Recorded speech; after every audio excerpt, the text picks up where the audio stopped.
নমস্কার বন্ধুরা, সবিতা কুকিং ব্লগে সবাইকে স্বাগত জানাই। সবাই ভালো থাকবেন, সবাই সুস্থ থাকবেন। আজকে আমি পাটার মাংস দিয়ে বাদামি আলু দিয়ে করবো। 5টা থেকে লাস্ট পর্যন্ত ভিডিওটা দেখবেন কিভাবে রান্নাটা করব।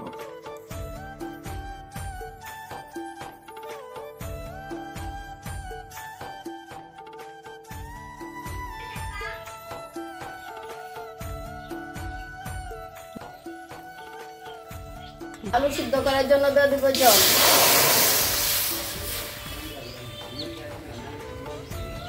বাদামি আলু খেতে যে খুব ভালো লাগে। এখন আলুটা সিদ্ধ করে এখন আমি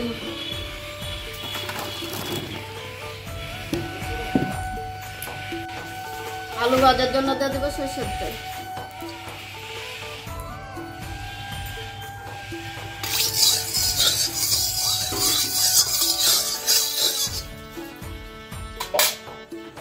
আলুটা চুলা হয়ে গেছে, এখন দিয়ে দিব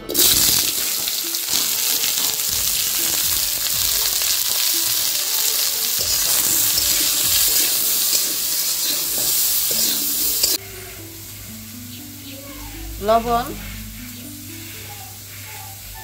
দিয়ে দিব হলুদ গুঁড়ো, লঙ্কা বাটা, সরষের তেল, তেজপাতা, রসুন। এখন মাংসটা মেখে নিব, মেখে আধা ঘন্টা ঢেকে রেখে দেব।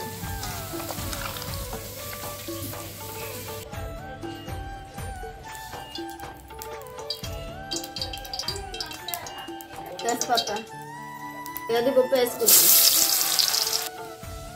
সবকিছু ভাজা হয়ে গেছে, এখন মাংসটা দিয়ে দিব।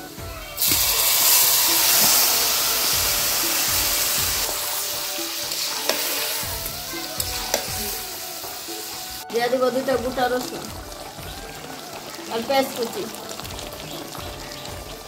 জিরা বাটা, ধনিয়া বাটা, দিয়ে দিব আদা বাটা, রসুন বাটা আর পেঁয়াজ বাটা। সবকিছু একসাথে দিয়ে দিয়েছি, এখন ভালো করে মিক্স করে মাংসটা কষানো হয়ে গেছে। এখন দিয়ে দিব আলু।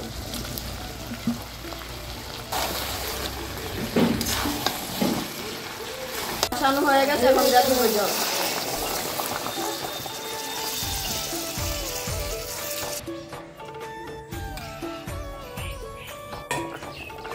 তরকারিটা জাল হয়ে গেছে, এখন দিয়ে দিব গরম মশলা। মাংস তরকারিটা হয়ে গেছে, এখন নামিয়ে নিব।